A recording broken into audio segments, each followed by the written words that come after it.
big shout out to our live and studio audience. They're the best. We adore them. Thank you. Of course, that's for you guys, not for me. They do that for me all the time. I just cue them. I might press a button to cue them, but welcome into another episode of the Young Dad Podcast. I'm Jay, and joining me today are the hosts of the Everyday Parents Podcast, Jerome and Caitlin. How are you guys? How are you guys doing today? Doing really good. Really good. Really happy to be here. Didn't know we were going to be in front of a crowd. This is great. I know. They kind of just sneak up on you. They're not, they're quiet assassins, if you will. It's, you got a lot of people in that small room there. I'm impressed. Very happy to be here and talking to all of you. Some of them might be ghosts. They're cheaper to hire for the cheering and the sound effects. They all fit, but non-union, I get it. Exactly. The union guys, the union clappers, don't even get me started on them. They're worst. Especially these days. You have no idea. Well, thank you both for being here. I really appreciate it. I'm happy that you guys were able to join me today. A little bit about you guys for the listeners. From what I was able to find about you guys became parents. So, of course, first, you guys are a husband and wife duo. You guys became parents about 18 months ago or so, roughly. Little longer than that now, but yep. Just keeps moving. It does. It never stops, I promise. You guys are both 31. Even though you guys both look much younger. You guys are fellow parent casters with your show Everyday Parents, a day in the life podcast, where you guys interview parents about their daily lives. Also, you guys are from Michigan, the land of 10,000 lakes. And so that's all I know about you guys, more or less. So tell us about you both, your platform, how you got started, why you do it, and the long form answer of all of it. Sure. So if you want to go way back, we met in high school. We worked together at a restaurant. Yeah, we went to the same high school, but actually didn't meet there. We had to work together at a restaurant because, as Jerome would put it, I was way smarter than him. And we had different classes, so they just kept me in a different hallway. I've talked to Jerome on your guys' show, so I can, no offense, Jerome, you're great. That's all right. I'm open about it. Well, it's all an act. He can keep up just fine. Yeah. So yeah, we've been together for quite a while. Got married, did some traveling, some living different places, and then eventually ended up back in Michigan where we're from and had our daughter shortly after. And so I am I'm an education researcher at Michigan State University, and Jerome is a stay-at-home dad for Charlie. And the baby phase hit both of us pretty hard as first-time parents, even knowing a lot of siblings and friends who had gone through that transition. It was just a lot for us. And one of the things that was more helpful than the actual advice was just hearing what it was like for other people, what their babies were up to, because they're all so different. And so you can be doing everything right and still be having a tough time, and it's not you, it's just the kid. And so we just kind of wanted to give kind of that inside look to ourselves and then to our podcast listeners. I love it. So whose idea was it to start a podcast, the name, all that fun stuff? Who was it was I got a great idea? Well, so during COVID, I decided I wanted to do some audiobooks. So I had bought all the gear to properly broadcast. I had bought microphones, and I learned a little bit about the audio recording industry, so to speak. And then we had the kid, and we were kind of it was so overwhelming having the kid that I basically stopped audio book recording because I couldn't count on a quiet 10 minutes to do an audiobook. So while we struggled learning the ins and outs of having a very young baby, my audio equipment kind of sat idle. And then as we got a little bit of a hang of things, Caitlin decided to we could utilize my audio equipment in a more shorter format. Yeah.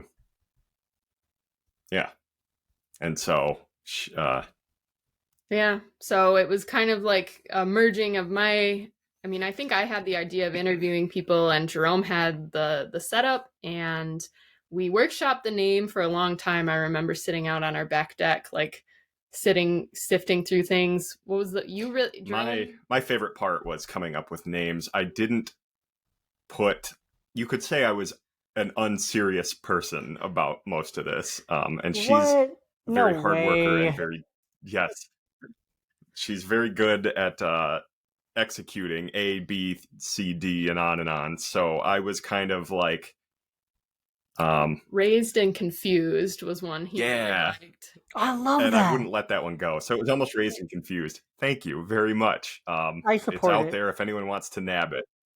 Yep. Change the name. I had a whole laundry list of dumber ones than that, but I don't even remember them anymore. But that was that was my major contribution to what has otherwise been her seed idea.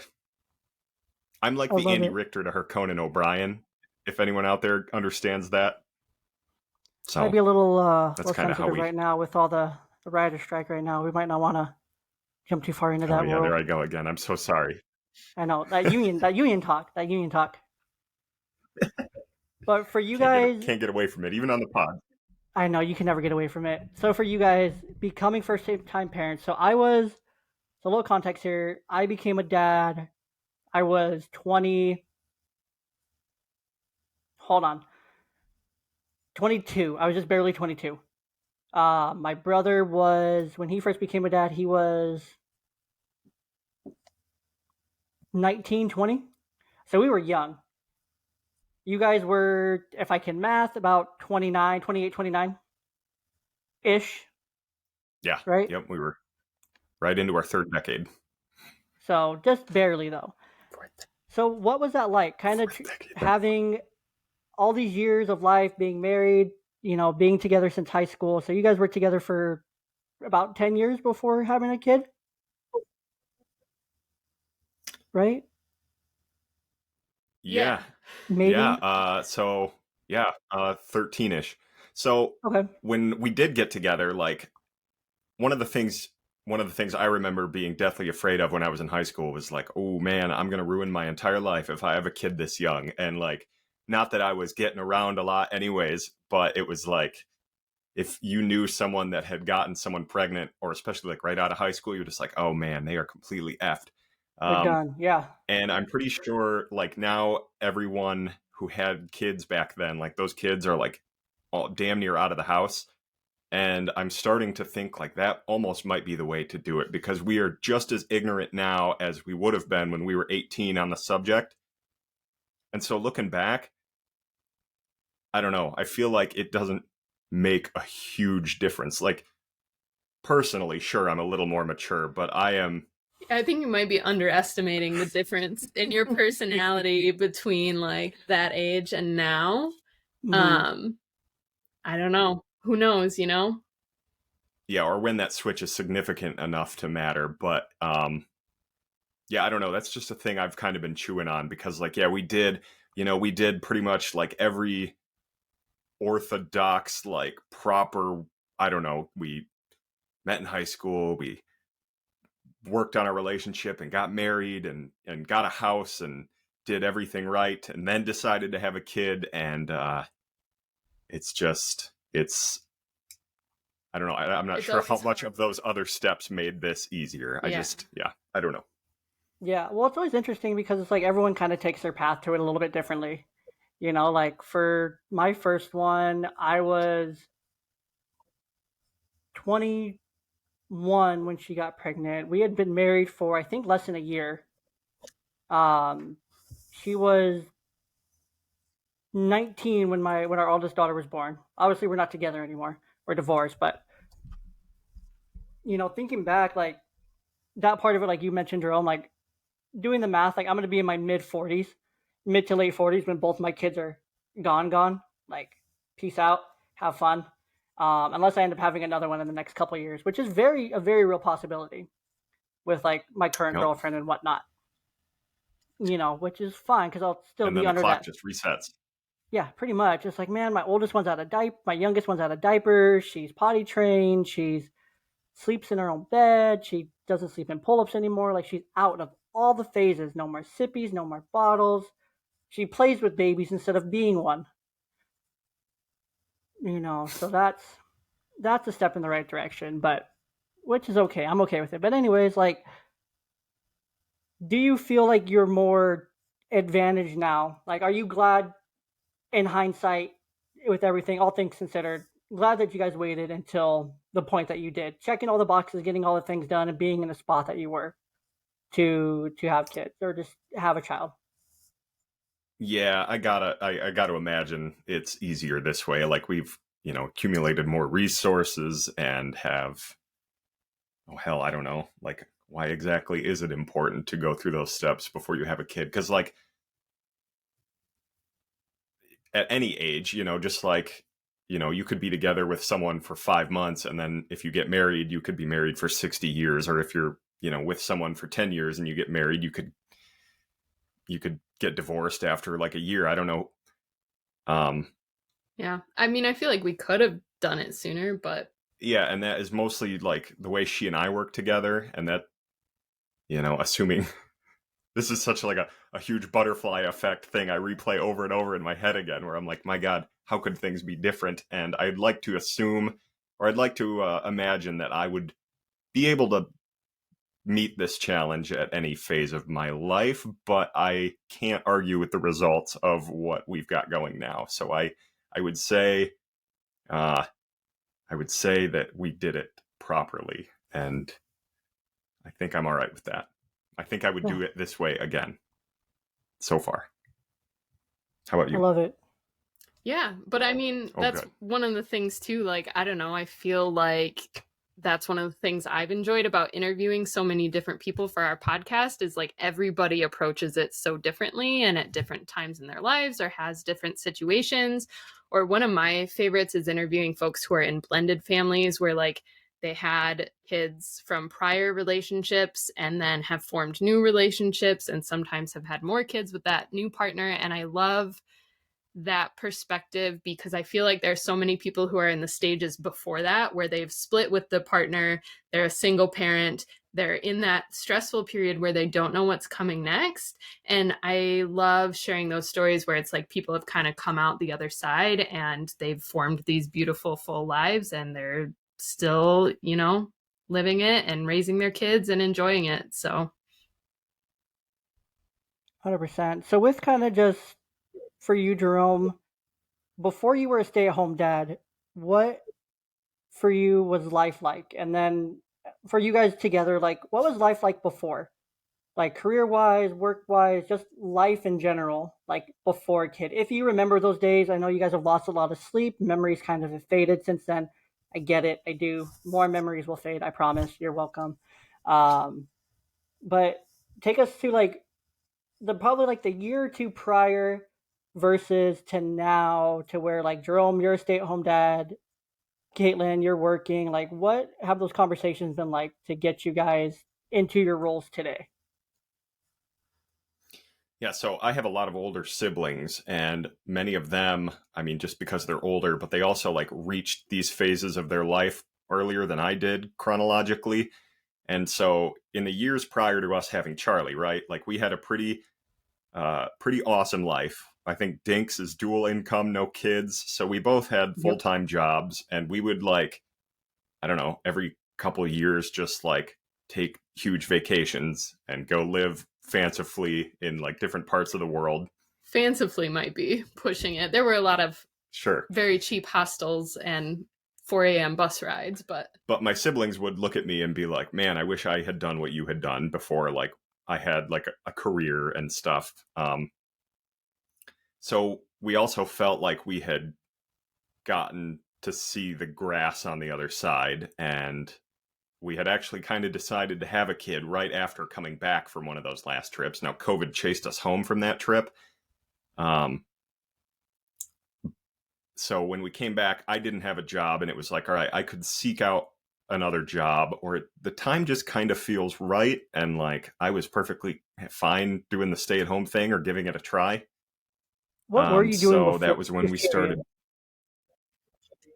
started. Well, so like Wayne Campbell from Wayne's World, I had a vast collection of name tags and hairnets. So Like it? I was a warehouse employee for Aldi, the grocery store. I would like stack orders for trucks. I did apartment maintenance for a student university or student housing complex here at the school she teaches at. Yeah, that was what I was most recently doing. Okay. I was just curious, So just yeah, out of but like I've never curiosity. been like a yeah. Yep, and then yeah, that's it. Yeah. And I mean, I was getting my PhD for the years leading up to it as well. So I had like gotten my PhD, graduated, gotten a job. Actually ended up job hunting while I was pregnant too, because the job I had was like temporary and I just didn't want to deal with that. So got my next job, and I don't know, it was just always kind of natural that like I've always been very career driven and Jerome's been very driven in different ways, and that has worked out very well for us. So it was a pretty natural decision, I think, for him to stay home. And you know, we kept checking in with it because like I said, we both found the baby phase very hard, and so you know, he's doing that nearly full time. So we checked in with it throughout, but it just kind of kept getting easier and still enjoying it. So Love it. So you mentioned that baby phase being hard on you guys a couple times, and that first baby phase, that first time for everyone is hard. But for you guys you were transitioning into your career, you know, with your PhD level of your career. Jerome, you were transitioning to this very new phase of life, being a dad, being a stay-at-home dad, and COVID and all those impacts. So, for you guys, take us through like not the intimate details of the course, but what were some of those like mental and like emotional struggles for you guys, and what just on like a broad level, what did those check-ins like sound like for you guys? Like, how did you guys check in with each other? Because I feel like that's really important to check in with your partner during that, as it's called or referenced to in some like birth education stuff, that fourth trimester. So what was that yeah, like the for you first guys? check-in that I remember distinctly, we were sitting on the couch. Charlie was like 10 days old, and we were sitting on opposite ends of the couch, and like she had just gotten to sleep or something. And I like reached over to grab his hand, and he reached over to grab mine, and we just like looked at each other and we're beyond exhausted. And he was like, "Should I get a vasectomy?" And I was just like, "Maybe, like this is a lot." It was just like the constant need for us to both be like always engaged day and night to keep a baby alive. It's so complicated. Like just the simple things, the sleep and the feeding are so complicated at first. Yeah, we had started like shift sleeping. So I would, because our daughter would only contact nap basically. Um, so overnight, I would grab like a big Monster energy drink and I would watch like hockey or play a video game so that our daughter could sleep on my chest for like 6 straight hours while Caitlin was able to rest.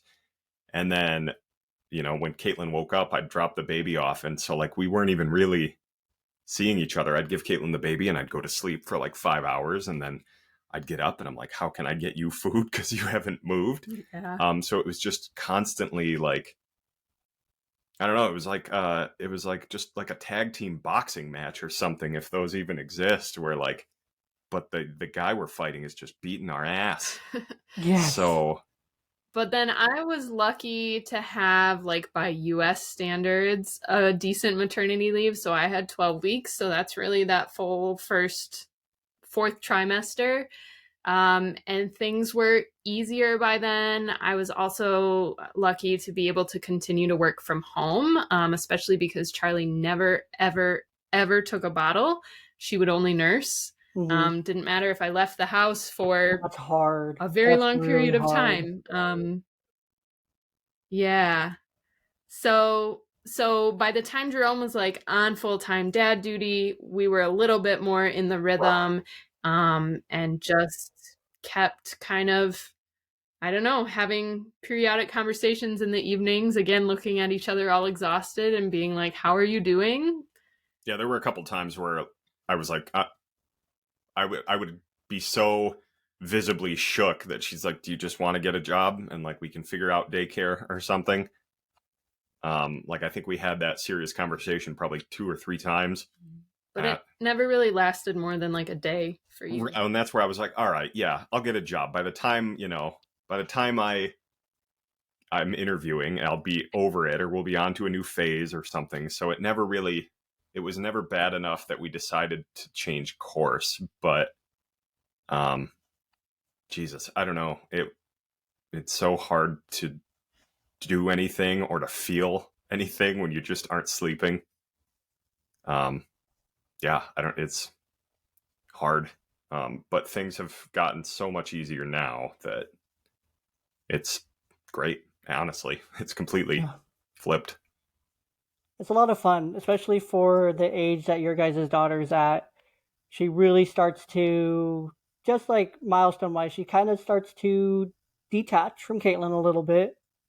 She starts showing a lot more of her personality over the last like year or so. She's probably started to grow into her own little person and more fun, not as fragile, which is always nice for us dads to be able to be a little bit more rough with them, within reason, of course. Well, when mom's not around, it's whatever goes. But just kidding. Jerome does not do that. I promise. He's gentle all the time. I promise. Every day there's more personality. It's not even like just every day is it's incredible. It seems like she changes every day, and it's like, oh, where'd you pick that up? And she is, you have to wonder, is that me or is that your mom right now? Roughhousing. You know what I mean? Yep. You're like, oh, that's me coming out in you right now. Like, oh, you jumped off a table. That's me. I'm going to do it too. That looked like fun. Get out of the way, I'm landing. Yeah. Squish, smush. But no, so it's interesting because that's a time period where it's not really talked about. That development, that first like few months after, because that baby phase is exhausting, especially when it's not extreme, but to the point where it's like they won't take a bottle, where it's very labor intensive for mom to, okay, 2-3 hours feeding again, 2-3 hours feeding again, 2-3 hours feeding again. Like that's exhausting. Like that's hard, and it's for you as a partner, Jerome. How did that not partner, husband? I don't like using the term partner. I know it's more PC, but for you in that situation, what kind of things did you do during that phase of nursing where it was all the time, only with mom? Like, how did you handle that, and what kind of support did you give Caitlin? That was the worst part, was that in our plan where I could stay home with the kid, like I'll be able to feed the kid. So for a while, like because she needed to feed so frequently, it was like I was almost completely useless. Like I was still present and like trying to help, but she needed to eat like every 45 minutes or something, and absolutely wouldn't take a bottle. One of the ways like I tried to be helpful I just was convinced she would do it. Like I was like, what's the secret? I had messaged my older siblings. I had made phone calls. She was like, all right, maybe the smell of Caitlin is making it so she won't take a bottle. So I would, find a comfy room upstairs and take Charlie somewhere and in the dark and try and fool her into taking this bottle. I tried different temperatures, different quantities, like a formula, maybe a mix of formula and milk, like what amounted to like a lot of dishes and a lot of wasted, time. And I was convinced I would get it. And every time it failed, like it just hurt all over again. So it really was like I couldn't even do the job that I had decided like I was going to be. I couldn't fulfill my role, and I couldn't ultimately like buy Caitlin any time to leave. Like, she couldn't leave this child. She tried to go to Chicago for like a night, or was it 2 nights? Yeah, it was supposed to be 2 nights. She just tried to go to Chicago for 2 nights, and I was like, all right, this is the ultimate test, because I was like, this baby's not going to kill itself. Like, it's going to eat if it's hungry enough. Mm-hmm. And so she left at like in the PM, and Charlie ate a little bit. Our daughter ate a little bit of food, and didn't go well, but I was like, whatever, next meal, I'll get her. So we ended up going to bed, and like, she slept through the night that night, which she never does. I woke up all panicky at like 6 a.m. because I hadn't been woken up in like 8 hours. Yeah. And then I was like, oh my God, this kid is dying. Like, they had no... she woke up, wouldn't eat again. And I'm sitting there like crying. I'm like, please, you have to like work with me. Just eat this.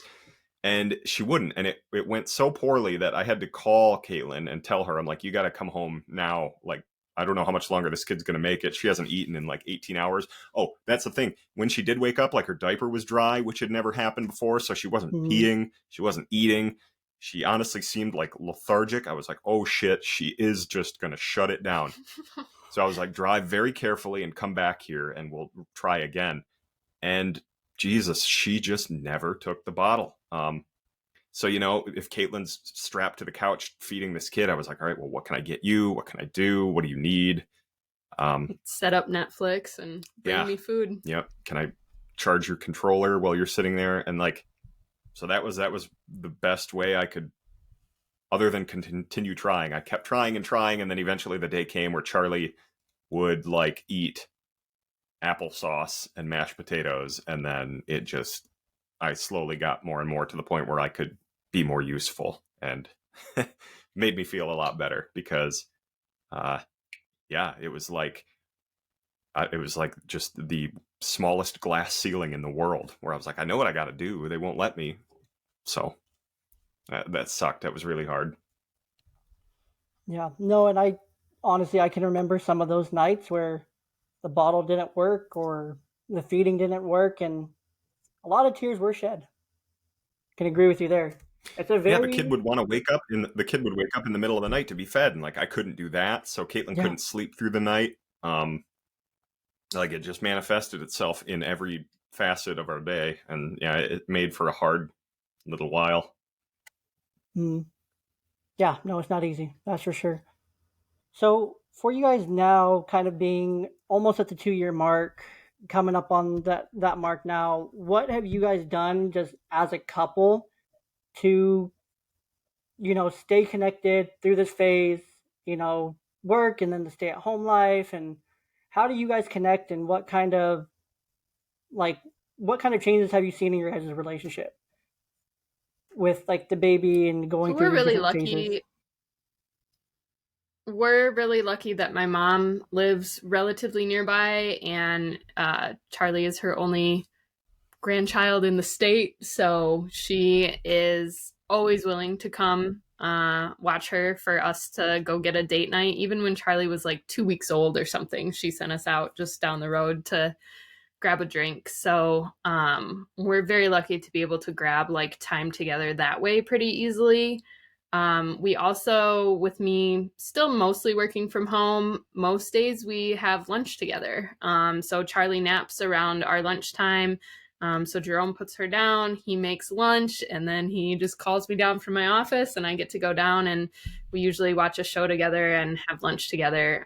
So kind of we're able to steal pockets of time throughout the day as well. I love that. No, I think that's so important too, just because I see it all the time in different like groups and whatnot that I'm a part of for like dads, and everyone's always complaining like they don't feel like close to their partner, or they see it like oh, I saw this coming, like a divorce or something. No, there always is a comment of, I wish we would have spent more time together. I wish I would have done this. I wish I would have done that. And I feel like a lot of people don't do like you guys do, and you just steal those small pockets of time as you have them.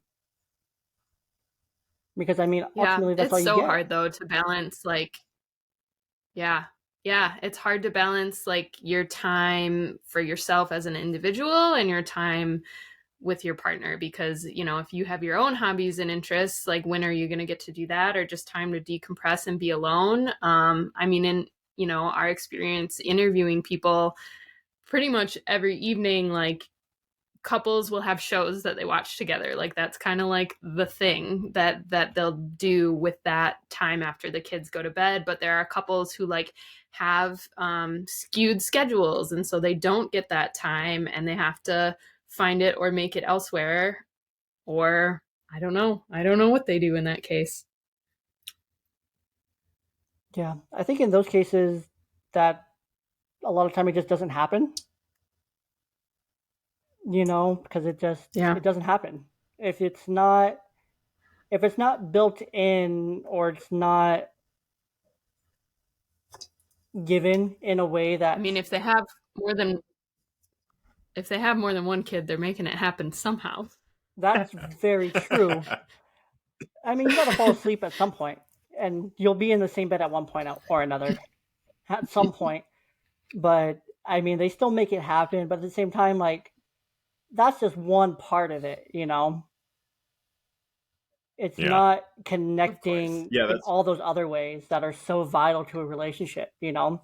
The communication, the conversation, the emotional connection, the mental connection, all those other needs that need to be met. Yeah, the physical needs met, great, but at the same time, that only gets you through for so long. Yeah, it's little stuff. Like I'll take videos of Charlie throughout the day when she's not there. And then at the end of the day, like one of our first moments we get together, she's like, "You got videos for me?" And we'll sit there and I'll be able to recap the day while we're close to each other. Or we play video games together that, you know, so we're kind of satisfying that like hobby itch, you know. Yeah, or even like we go to a gym that has daycare, and even if we're not like working out directly together, we're like both getting that like individual time while Charlie's awake, so that we have a little bit more of that energy for time as a couple later. 100%. All gyms need to have some kind of childcare. 100%. I go to one, and I feel like It's been amazing. It's like the most expensive gym in like the area, or like one of the most expensive. There's two of them that have, the two big ones have childcare, and they're both pretty expensive, but it's like it's worth it. Like it's the only time that I know, like even on the weeks I do have my kids, like I know I can still go and get a workout in. I can still do it's these good things. For the kids too. You know, because she doesn't have, you know, a lot of like nieces or cousins or whatever in the area, so she doesn't get a ton of socialization with other kids her age. And she's like, I swear to God, like these people that work this daycare at this gym love her, and like she's got like a connection with some of these people, and I have no idea what goes on in there. Yeah, and that's so yeah, I mean, huge, but she's huge element. happier for it. And yeah, so it's a win-win. I didn't understand the importance of that, but yeah, it's been pretty dynamite. And Yeah, also, like, that's just huge. I swear to, like, I go to the gym way more just because I'm like, oh, there's an hour and a half that I'm not. So yeah, I'm fitter than before I had before Charlie, just because for my own selfish needs. 100%. But at the same time, when you do become a parent, you kind of do have to have selfish needs at the same time. Like you do have to take that time for yourself. It's really hard. It's really hard because you feel the guilt, you feel the shame, you feel the expectations. Like I gotta just be there for my kids, and I feel like that's really hard for dads. It's like, oh, I gotta be there for my kid all the time. Like no time for myself anymore. It's all gone. It's all out the window, and I feel like that is so bad for the individual moms or dads that are both on that thing where they give up so much of themselves because they have a kid. It's like and people don't realize like you can't give up yourself, because if you give up yourself, you're going to be empty. You're going to be lifeless. You're not going to have joy. You're not going to be happy. It's going to be really hard for you to raise a healthy, happy, and productive human being if you're not selfish for your own needs to an extent. Of course, there's a lot of give when you become a parent. There's a lot to give, but you can't give so much that you have nothing left for yourself. And if you have nothing left for yourself, you have nothing left for your spouse. If you have nothing left for your That spouse, was what was you so have nothing jarring left for about your having the kids. kid. Like, that was part of what freaked us out so much, was like, just in the course of one evening, I went from being I could be as selfish as I wanted. Like, I didn't understand how much free time I had for myself, and like, you could just lay down and take a nap. And then, like, after having the kid, it just kind of felt like I was just handed a sentence by a judge, and I was like, the gravity and the fear, I was like, holy shit, like, I am now stuck in this. And that was part of what made it so terrifying. So yeah, if I can get as much time in the yard, so to speak, if we're doing prison lingo, then I would love all that yard time I could get. Yeah, and you got to take it. Yeah. How about for you, Caitlin? What's that been like for you? From like the mom's perspective, because I know moms have crazy high expectations. Like, you're expected to be a mom, you're expected to work, you're expected to all these expectations. Granted, you guys balance those very well in your roles within the home that you guys have defined for yourself, but how, from like the mom's perspective, how do you handle that, having that time for yourself, going to work all day, knowing that you're working from home and your baby's just downstairs? Like, what's that like for you? Yeah, I mean, I'm really lucky that I like my job. And even though, I take it very seriously and work very hard, it's not like a high stress position. So that helps a lot. Um, the compensation is kind of aligned with that. And so I've talked about, there is pressure as like the breadwinner for the family to be well paid. But, we've kind of talked about, for now, it's a really great balance, and why leave something I like at this point in our lives to try and chase that. So I'm very lucky that even though it is a lot to balance, I enjoy it all. So working from home kind of cuts out some of the guilt that I think a lot of working moms feel of like being away from their kids all day. But it is, like you mentioned, the baby's downstairs all the time. And when she was younger and I could hear her like crying, and I know they're having a tough day, like that's really hard to sit and listen to. Now the challenge is the more that like she knows I'm here. And so I'll hear like all of a sudden on the stairs this little voice saying, go see mama, go see mama. Well, And then like have to rush to mute the meeting I'm on or whatever it is. But of course she's welcome to come visit. It can just be distracting. yeah. So I'm glad to be able to go into the office as well for like those focus days. And then, like we said, the gym has been incredibly helpful. And now that she's older, like it's also just like we can go do things that we both enjoy. Like we can go for a bike ride, and I love doing that, and she loves that. And it's definitely gotten way easier. The first 6 months in particular, especially with her only nursing, were very hard in terms of like I didn't have my own identity, it felt like, outside of being her mom.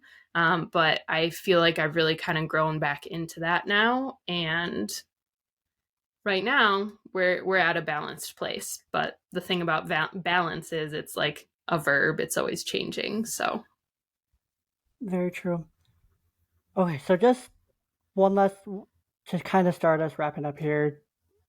You mentioned through all your guys' interviews and routines that you guys have observed and talked to people about that you can divide people into two types. And I'm curious to know more about this.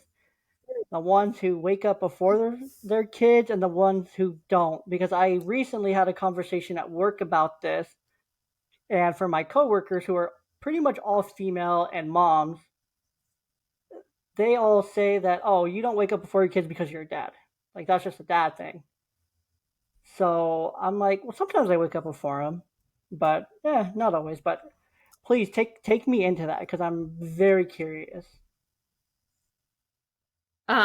Yeah, well, so having edited our episode at the time that you were talking about your daily routine on our podcast, you were waking up before them. to give yourself a little time. But I normally do. yeah, I still do. I still do. I do not. Except on weekends. I also do not. I am not one of the early risers. I've never really been a morning person. And there are even some parents though who are like, yeah, I wasn't a morning person, but like I have to have that quiet time. I have to have that me time in the morning to kind of get up, get my coffee, be a little bit of a human before I deal with the chaos. It would be interesting to look at too whether there's any correlation with like being a parent of one kid versus multiple kids. Yeah. Where I think if you have more kids, you might need that quiet time a little bit more. You might have to wake up before them to get that morning time. But yes, it's like a very clear divide. It's like this is the routine. I get up before them, or this is the routine. They wake me up at about this time. Like you are one type of person or another on that binary. I will go so far as to do like most of the stuff I need to do in the morning, like the night before. So like she's got like one cup that she loves, and so I'll wash that cup in the dishwasher at like the moment she goes to bed, so that I can empty the dishwasher before I go to bed, so I don't have to do it in the morning, so I can fill her cup in the morning. Like it's a giant song and dance. And so I'm at the point right now where I still take time for myself at night, so I don't have to do it in the morning, because she's not super consistent when she gets up. So I mean, I could be able to sleep until 8 p.m. or 8 a.m. And so I'll just roll those dice every night that, if I go to bed at midnight, it could be 6 hours, could be 8 hours. I don't know. We'll find out. Yeah. Point is, I'll be ready to go in the morning. True. And you guys are getting to that. You guys are getting to that age with her where her wake up times are going to be a little bit more unpredictable for a little bit. Before they settle in. Like my 2.5-year-old right now is kind of all over the place when she wakes up. Like the other morning I woke up at 6:30, I turn around at 6:40 and I'm drinking my greens, and I turn around and I see a little human being standing there next to me in the kitchen. And I'm like, why are you up right now? And then the next day she's up at like 7:30 when she's supposed to be. Or Saturday morning, like I was sleeping in and then she didn't come out of her room, because I don't wake her up. Like I don't wake them up on weekends. I just kind of let them wake up and hang out in bed. Like my older one hangs out in her bed. Like she'll get out of bed, she'll grab her Switch, she'll go back into bed for a little bit, or she'll turn on the TV or something. She'll just relax. The other one will still be sleeping, but when they're ready to be functional, nice humans, then I want them to come out of their room. I don't force them. It's one of the dangers of having two girls is you kind of got to let them warm up and acclimate to how they're going to be that day. But if I hear screaming first thing in the morning, I know it's going to be a day. Because sometimes the little one likes to get out of her bed, climb up the ladder to her sister's bed, and start jumping and bouncing and waking her up. So, God help you. It's a true joy. So wait until she starts. It's fun. Like the age that you guys are going into with her is so much fun. It's so much fun because she's gonna just start being a little 2-year-old. Terrible twos aren't that bad for girls. It's the 3-nager phase, the 3-nager, the 4-nager, when they have all the attitude, all the sass, all the fun, all the everything. They're fully talking, they're talking back, they're very functional, smart, funny little humans. And you quickly realize this is how I was when I was a child. And I should probably go call my parents and apologize. I've already done that to my mom too, because like she had a bunch of kids, so I was just like, God bless you. Thanks. Yeah, there'll be a lot more apologies calls in the next year or so. So let your mom know I'm going to be calling you a lot. So, but no, it's a fun age for you guys. So kind of just to wrap up here,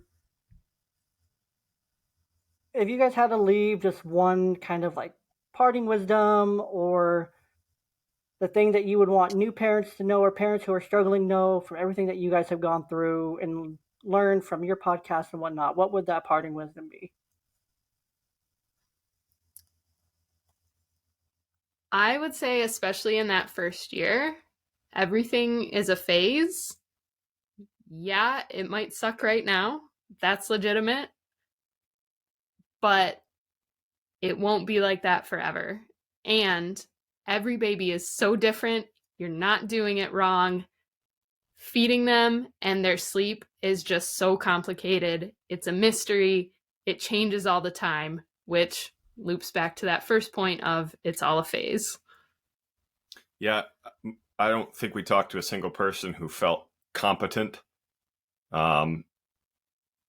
So I took great solace in that. It's not like, I don't know, like you're doing something that everyone has done, obviously, or everyone on the planet has put someone else through this. But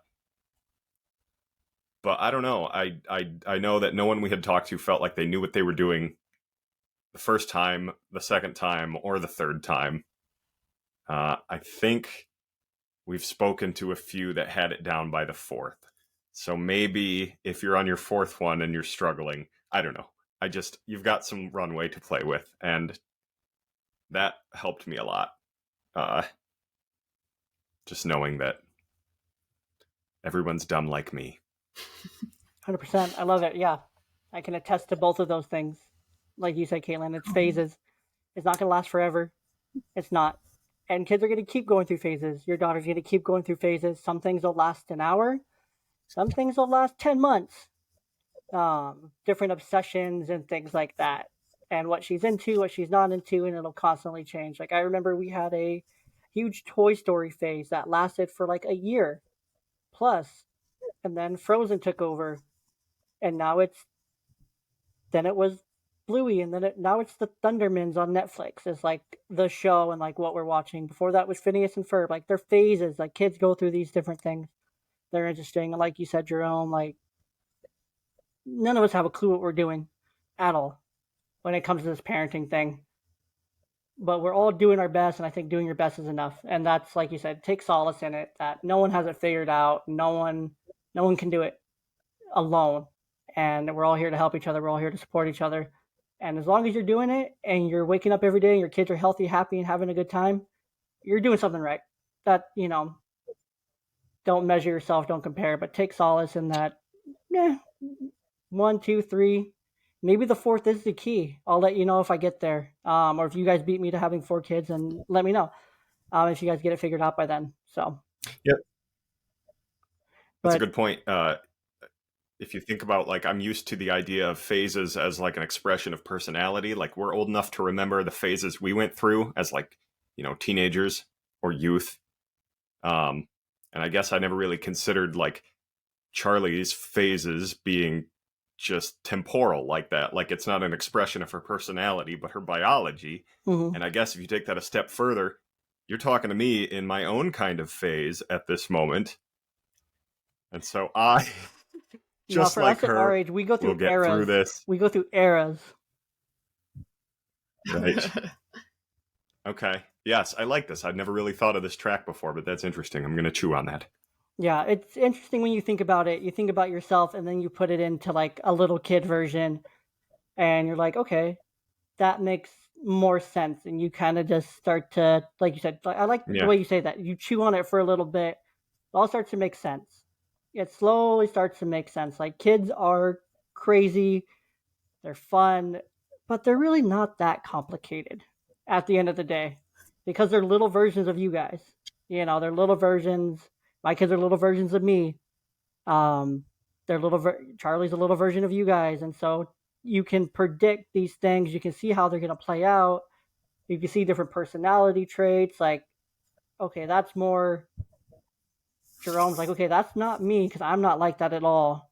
And then you show Caitlin a video or something like, oh yeah, I was like that, or I resonate with that. Like that's more me right there, kind of thing. And have those conversations and just talk about, okay, if that's more you, how do you handle that?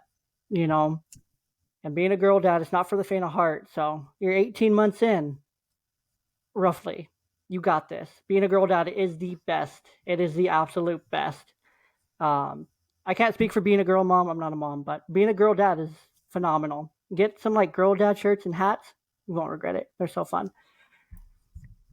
But guys, thank you so much for coming on. I really appreciate it. I appreciate the time, the conversation, the insight, all the fun that our now 2 conversations have been. So Yeah, good to see you again. Thank you so much. it's been a pleasure having you guys, and let's let our ghost audience clap us out. So thank you guys again. We appreciate you guys. Yeah, thank you, everybody.